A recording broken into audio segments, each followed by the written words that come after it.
Que ce soit en tant que professionnel de la santé mentale, comme de la justice, en tant que travailleur social, psychologue, avocat, juge, on peut se retrouver parfois à court d'arguments pour expliquer pourquoi c'est interdit de la relation sexuelle entre adultes et enfants. Alors, ce n'est pas qu'on les ignore, mais bien souvent, ces arguments peuvent être déclinés dans le désordre, pas hiérarchisés forcément de la bonne manière, et le fait d'invoquer la loi, le code pénal, la règle, semble bien souvent largement insuffisant. Alors, ces grands arguments, qui sont au nombre de 5, que je vais vous décliner dans cette vidéo, sont d'abord à destination des enfants victimes. Puisque les enfants qui sont victimes d'abus sexuels doivent comprendre les raisons pour lesquelles on leur demande explicitement de venir témoigner, d'expliquer ce qu'ils ont pu vivre pour entrer dans un processus de reconstruction. S'ils ne comprennent pas ce qui est reproché à l'abuseur, ils peuvent rester dans une certaine forme de loyauté malsaine. Et ce pacte contre nature qui le lie à l'abuseur va rester en place. Ces arguments vont alors avoir pour fonction de lui expliquer pourquoi est-ce qu'il est dans son bon droit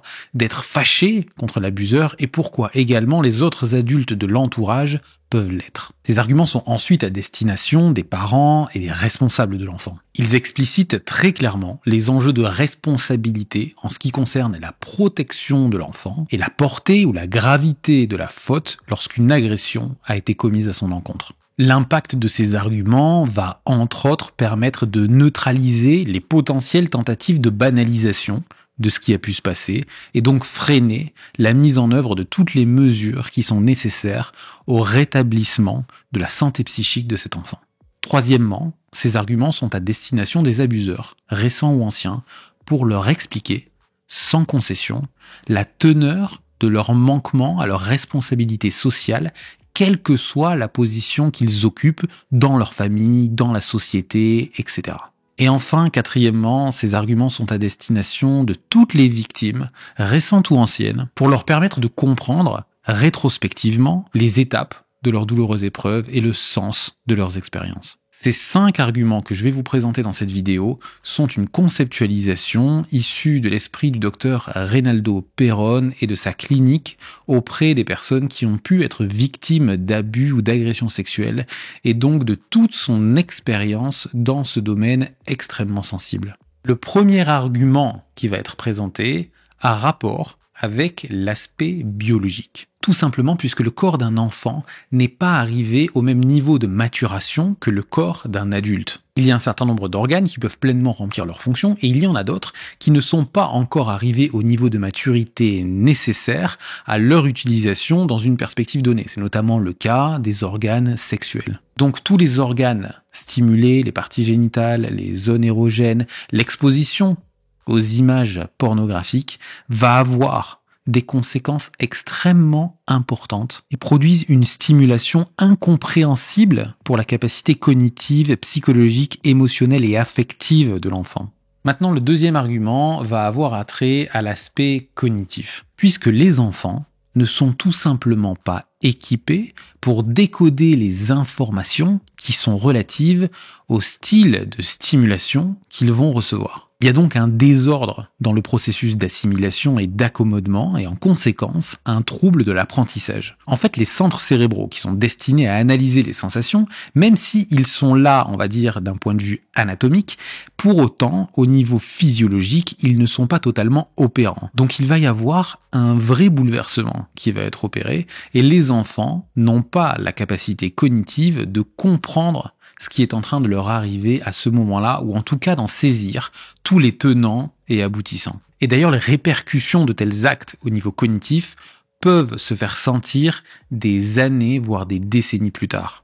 Dans le troisième argument, on va mettre en avant l'aspect psychologique, puisque l'enfant va être profondément perturbé dans sa compréhension, notamment de sa place au sein de l'équilibre intrafamilial. En fait, on va observer une inversion de la relation habituelle de protection dans le sens où l'enfant va commencer à se faire le protecteur de cet adulte en gardant son secret. Et même si ce n'est pas pour protéger directement l'abuseur, ça peut être pour protéger d'autres personnes, mais ça reste la même logique d'inversion des pôles de responsabilité. C'est-à-dire que vous pouvez avoir des adultes abuseurs qui vont dire à l'enfant « si tu parles de ce que l'on a fait, je vais faire la même chose à ta sœur. Ou si tu parles de ce que l'on a fait, je vais faire du mal à un tel ou à une telle, ou voilà ce qui va se passer. Donc il va y avoir des menaces, en règle générale, qui ne sont pas directement destinées à l'enfant, mais plutôt à l'entourage, en le plaçant dans une situation de responsabilité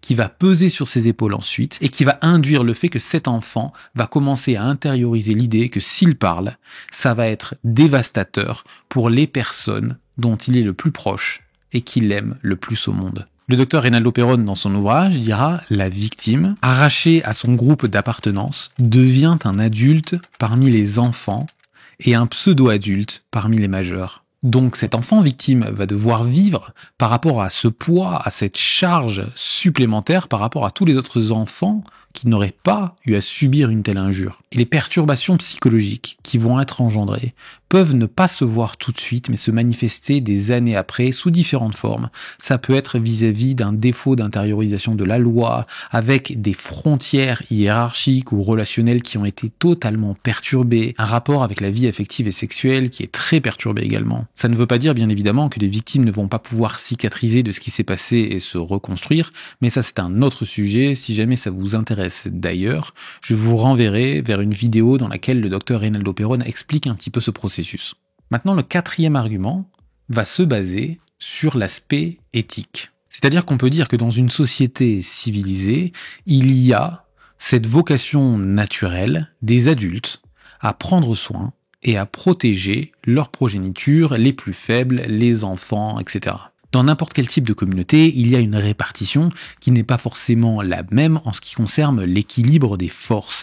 Et par conséquent, il y a comme un pacte social qui se met en place dans lequel les plus forts s'abstiendront d'attaquer ou d'exploiter les plus faibles, voire même vont les protéger. C'est uniquement de cette manière que peut naître dans une société la notion d'équité et d'égalité des chances. Et donc dans ces cas d'abus, il y a une rupture de ce pacte social dans lequel une personne en position de force va venir abuser d'une personne en position de faiblesse. Parce que tout simplement, les forces ne sont pas égales entre un adulte et un enfant. Enfin, le cinquième argument a à voir avec l'aspect légal. Tout simplement, lorsque les normes ou les lois édictées dans une communauté ont été enfreintes, cela donne le droit à cette communauté de venir apposer une sanction à la personne qui a commis une faute. Donc, lorsqu'un acte commis par un citoyen provoque un tort à un autre, le fait est susceptible d'être considéré et traité par les instances judiciaires. Et cet ordre, en fait, il est conçu sur le principe que chaque sujet est censé maîtriser son désir et sa force pour conformer son comportement au bien commun tel qu'il est généré par la société à laquelle il appartient. À ce moment-là, ça peut être bien évidemment pertinent d'expliquer les grandes caractéristiques de la loi, c'est-à-dire son côté universel, le fait qu'elle s'applique à chacun dans la communauté, que personne ne peut y échapper, que ce n'est pas parce qu'on n'est pas sous le regard des représentants de la loi que la loi ne s'applique pas à nous, etc. Si jamais ça vous intéresse d'ailleurs d'avoir ces grandes caractéristiques de la loi, ainsi que les différents niveaux d'intégration de cette dernière, je vous mettrai également un lien vers une vidéo que j'avais pu réaliser sur ce sujet-là, toujours à partir des concepts du docteur Reynaldo Peron. Voilà, j'espère que ce contenu aura pu vous être utile. En ce qui me concerne, je vous retrouve dès la semaine prochaine pour une nouvelle vidéo qui s'intéresse à la psychologie et plus particulièrement à l'approche systémique. Et en attendant, comme d'habitude, prenez bien soin de vous.